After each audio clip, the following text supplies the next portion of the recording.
नमस्कार खबरां दे इस बुलेटिन विच तुहाडा स्वागत है। मैं हाँ जसप्रीत कौर ते पहला पेश ने चोणवीआं खबरां। राष्ट्रपति रामनाथ कोविंद ने बंगलुरु विच हैल्थ साइंसिस यूनिवर्सिटी के डिग्री वंड समागमां विच बोलदिआं दवाइयां दे खेतर विच भारत वल्लों कीते जा रहे उपरालिਆਂ ਦੀ ਸ਼ਲਾਘਾ ਕੀਤੀ। डिग्री हासिल करने वाले विद्यार्थियों ਨੂੰ ਮਰੀਜ਼ਾਂ ਦਾ ਦਰਦ ਅਤੇ ਤਕਲੀਫਾਂ ਘਟਾਉਣ ਵਿੱਚ ਆਪਣੀ ਸਮਝ ਅਤੇ ਸਿੱਖਿਆ ਦੀ ਵਰਤੋਂ ਕਰਨ ਦੀ ਸਲਾਹ ਦਿੱਤੀ।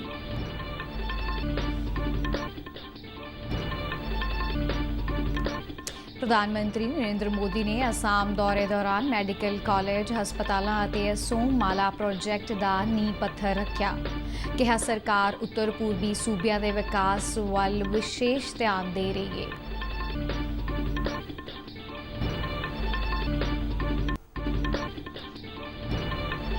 विदेश मंत्री एस जयशंकर ने कहा कि प्रधानमंत्री नरेंद्र मोदी देश ਨੂੰ दुनिया की फार्मेसी वजों स्थापित करने के उपराले कर रहे हैं।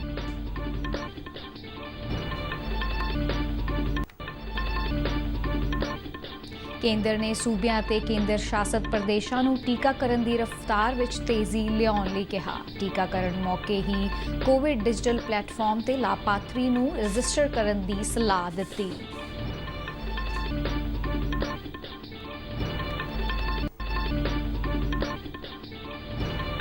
NIA अदालत ने जम्मू कश्मीर विच अतवाद फीडिंग लई हाफिज सईद ਅਤੇ होरनां खिलाफ गैर जमानती वारंट जारी किए।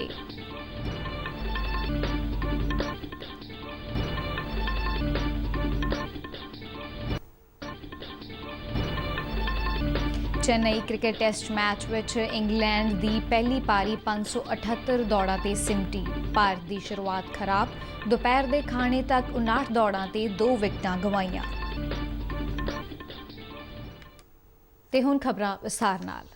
राष्ट्रपति रामनाथ कोविंद ने बंगलुरु के Rajiv Gandhi university of health sciences के 23वें डिग्री वंड समागमां नूं संबोधन किया। राष्ट्रपति ने डिग्रियां, मैडल और विशेष पुरस्कार हासिल करने वाले विद्यार्थियों नूं उन्हां दीआं उपलब्धियां लई वधाईयां दित्तियां। राष्ट्रपति ने इस गल ते खुशी प्रगटाई कि सिक्ख्या ਅਤੇ खोज के खेतर विच मैडल जितण वाले विद्यार्थियों चों 80% गिणती कुड़ियां दी है। उन्होंने कहा कि महिलावां देश के ਵੱਖ-ਵੱਖ वर्गां विच नित नवें मील पत्थर कायम कर रही ने। राष्ट्रपति ने उम्मीद जताई है कि भविख विच भी महिलावां समाज उसारी विच अपना अहम योगदान जारी रखणगियां। राष्ट्रपति ने डिग्री हासिल करने वाले विद्यार्थियों को सलाह दी कि साइंस के विद्यार्थी होने के नाते उन्होंने जो सिक्ख्या है भविख विच उसकी वरतों मरीजों का दर्द और तकलीफां घटाउण लई करन। अगले माली साल के केंद्रीय बजट में सेहत खेतर लिए रखिया गई वाधू रकमां का जिक्र करदे राष्ट्रपति ने कहा कि इस नाल देश के सेहत ढांचे को मजबूत बनाउण विच मदद मिलेगी। राष्ट्रपति ने कोरोना काल दौरान डॉक्टरी अमले और सेहत कामियां वालों निभाई गई अहम भूमिका की शलाघा करदिआं देश के विग्यानियां और होरनां साइंस माहिरां नूं कोविड-19 रोकू वैक्सीन के विकास लई भी बधाई दी। राष्ट्रपति ने कहा कि कोरोना के अरसे दौरान दुनिया के सामने इस महामारी का डट के टाकरा करने लिए भारत की एक नवी पछाण बनी है। दवाइयां के खेतर में भारत नूं हुण अगली कतार के देशों में देखा जा रहा है। Responding to the call of Atmanirbhar Bharat, that is a self-reliant India, our nation has not only manufactured the vaccine but has also reached out to other nations to provide the same. The largest vaccination drive in history is underway in India. Healthcare delivery in India is poised to undergo a change at all stages: prevention, diagnosis and treatment. प्रधानमंत्री नरेंद्र मोदी ने असम के सोनितपुर जिले के डेकियाजुली में ਵੱਖ-ਵੱਖ विकास प्रोजेक्टों के नींह पत्थर रखे। मुख्यमंत्री सर्बानंद सोनोवाल और उन्होंने मंत्रिमंडल में शामिल सहयोगियों ने इस समागम में हिस्सा लिया। इस मौके प्रधानमंत्री ने एक जनसभा को संबोधन किया। इस दौरान बोलदे प्रधानमंत्री ने कहा कि उन्होंने सरकार वालों उत्तर पूर्वी सूबिया के विकास वाल विशेष ध्यान दिता जा रहा है।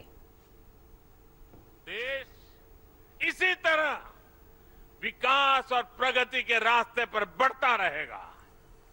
असम इसी तरह विकास की नई नई ऊंचाइयों को छूता रहेगा। असम के विकास का ये पहिया इसी तेज गति से घूमता रहेगा। साथियों, आज जब असम में हर क्षेत्र में इतना काम हो रहा है, हर वर्ग और हर क्षेत्र का विकास हो रहा है तो ये भी जरूरी है कि असम का सामर्थ्य और बढ़े।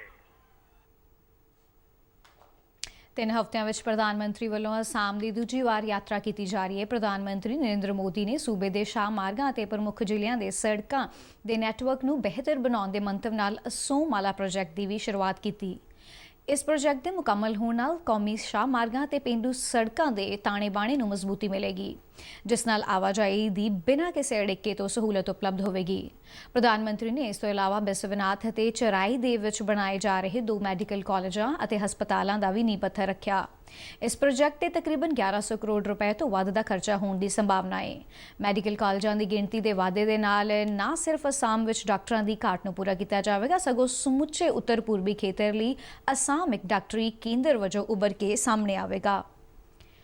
ਵਿਦੇਸ਼ ਮੰਤਰੀ ਐਸ ਜੈਸ਼ੰਕਰ ਨੇ ਕਿਹਾ ਹੈ ਕਿ ਭਾਰਤ ਵੱਲੋਂ ਹੁਣ ਤੱਕ 15 ਦੇਸ਼ਾਂ ਨੂੰ ਕੋਵਿਡ-19 ਰੋਕੂ ਟੀਕੇ ਭੇਜੇ ਜਾ ਚੁੱਕੇ ਨੇ, ਜਦਕਿ 25 ਹੋਰ ਦੇਸ਼ ਭਾਰਤੀ ਕੋਰੋਨਾ ਵੈਕਸੀਨ ਦੀ ਉਡੀਕ ਕਰ ਰਹੇ ਨੇ। ਅਮਰਾਵਤੀ ਵਿੱਚ ਪੱਤਰਕਾਰਾਂ ਨਾਲ ਗੱਲਬਾਤ ਕਰਦਿਆਂ ਉਨ੍ਹਾਂ ਕਿਹਾ ਕਿ 3 ਵਰਗਾਂ ਦੇ ਦੇਸ਼ ਭਾਰਤ ਤੋਂ ਟੀਕਾ ਹਾਸਲ ਕਰਨ ਦੇ ਇੱਛੁਕ ਨੇ, ਜਿਨ੍ਹਾਂ ਵਿੱਚ ਗਰੀਬ, ਕੀਮਤ ਨੂੰ ਲੈ ਕੇ ਸੰਵੇਦਨਸ਼ੀਲ ਦੇਸ਼ ਅਤੇ ਦਵਾਈਆਂ ਕੰਪਨੀਆਂ ਦੇ ਨਾਲ ਸਮਝੌਤਾ ਕਰਨ ਵਾਲੇ ਦੇਸ਼ ਸ਼ਾਮਿਲ ਨੇ। ਡਾਕਟਰ ਸ਼ੰਕਰ ਨੇ ਕਿਹਾ ਕਿ ਭਾਰਤ ਇਸ ਉਪਰਾਲੇ ਨਾਲ ਦੁਨੀਆ ਦੇ ਨਕਸ਼ੇ ਤੇ ਉੱਭਰ ਕੇ ਸਾਹਮਣੇ ਆਇਆ ਹੈ। ਉਨ੍ਹਾਂ ਕਿਹਾ ਕਿ ਪ੍ਰਧਾਨ ਮੰਤਰੀ ਨਰਿੰਦਰ ਮੋਦੀ ਦੇਸ਼ ਨੂੰ ਵਿਸ਼ਵ ਦੀ ਫਾਰਮੇਸੀ ਵਜੋਂ ਸਥਾਪਿਤ ਕਰਨਾ ਚਾਹੁੰਦੇ ਨੇ। In fact, 2.23 lakh crores committed to the sector, which is more than it's 130% plus increase, and it is again a lot of it is programs and schemes, including the Prime Minister's Swasth Bharat Yojana. Bharat ਅਤੇ ਚੀਨ ਦੇ senior ਫੌਜੀ ਕਮਾਂਡਰਾਂ ਵਿਚਾਲੇ ਲੱਦਾਖ ਮਸਲੇ ਤੇ ਹੋ ਚੁੱਕੀ 9ਵੇਂ ਗੇੜਾਂ ਦੀ ਗੱਲਬਾਤ ਬਾਰੇ ਪੁੱਛੇ ਗਏ ਇੱਕ ਸਵਾਲ ਦੇ ਜਵਾਬ ਵਿੱਚ ਉਨ੍ਹਾਂ ਕਿਹਾ ਕਿ ਪੂਰਬੀ ਲੱਦਾਖ ਵਿੱਚ ਦੋਵਾਂ ਦੇਸ਼ਾਂ ਦੀਆਂ ਫੌਜਾਂ ਨੂੰ ਸਰਹੱਦੀ ਇਲਾਕਿਆਂ ਵਿੱਚੋਂ ਪਿੱਛੇ ਹਟਾਉਣ ਲਈ ਗੱਲਬਾਤ ਅੱਗੇ ਵੀ ਜਾਰੀ ਰਹੇਗੀ। ਉਨ੍ਹਾਂ ਕਿਹਾ ਕਿ ਭਾਰਤ ਸਪਸ਼ਟ ਤੌਰ ਤੇ ਕਹਿ ਚੁੱਕਾ ਹੈ ਕਿ ਚੀਨ ਨੂੰ ਅਸਲ ਕੰਟਰੋਲ ਰੇਖਾ ਦਾ ਬਣਦਾ ਸਤਿਕਾਰ ਕਰਨਾ ਪਵੇਗਾ। ਕੇਂਦਰੀ ਬਜਟ ਵਿੱਚ ਰੱਖਿਆ ਸੰਬੰਧੀ ਤਜਵੀਜ਼ਾਂ ਬਾਰੇ ਪੁੱਛੇ ਗਏ ਇੱਕ ਸਵਾਲ ਦੇ ਜਵਾਬ ਵਿੱਚ ਉਨ੍ਹਾਂ ਕਿਹਾ ਕਿ ਰੱਖਿਆ ਖੇਤਰ ਲਈ ਕਈ ਅਹਿਮ ਤਜਵੀਜ਼ਾਂ ਰੱਖੀਆਂ ਗਈਆਂ ਨੇ। ਪਿਛਲੇ 15 ਸਾਲ ਦੇ ਮੁਕਾਬਲੇ ਪੂੰਜੀ ਖਰਚ ਵਿੱਚ 18% ਦਾ ਇਤਿਹਾਸਕ ਵਾਧਾ ਕੀਤਾ ਗਿਆ ਹੈ।